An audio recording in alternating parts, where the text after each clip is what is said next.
City Union Bank all in one ஆப்ல இருந்து video KYC மூலமா வீட்ல இருந்தே பேங்க் அக்கவுண்ட் ஓபன் பண்ணலாம். வீடியோ கால்லயே வெரிஃபிகேஷன் முடிஞ்சிரும். City Union bank.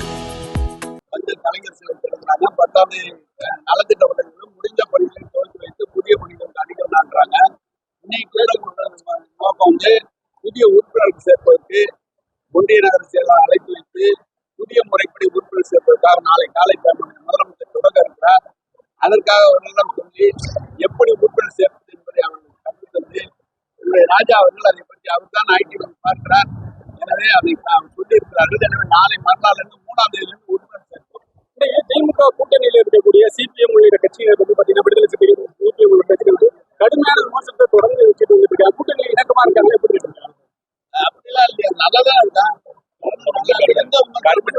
எந்த பிரச்சனை சொல்றாங்க முதலமைச்சர் எல்லாம் தீர்த்து வச்சுருக்காங்க. நீங்க நினைக்கிற அளவுக்கு எல்லாம் ஒண்ணு எல்லாம் ஒன்னாதான் சார். சிவகங்கையில இப்ப லாக்அப் சார், அதுல வந்து CPM மாநில செயலாளர் சொல்லியிருக்காரு, அவங்க வந்து வழக்கு பதிவு செய்யணும்.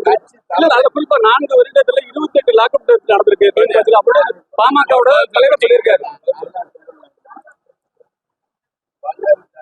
தலைமை கட்சி தலைமையை பொறுத்தளவு நான் இருக்கிற பிரச்சனைகளே அந்தந்த பகுதியில பணியாற்றுகிற அவங்க தோழர்கள் ஏதாவது சொல்வார். ஆனால் எதை சொன்னாலும் கட்சி தலைமையிடம் முதலமைச்சர் சொல்லும் போது அது தீர்ப்பு வைப்பதுதான் முதலமைச்சரோடு மிக இணக்கமாக இருந்து தீர்ப்பு வைத்துக் கொண்டிருக்கிறார்கள்.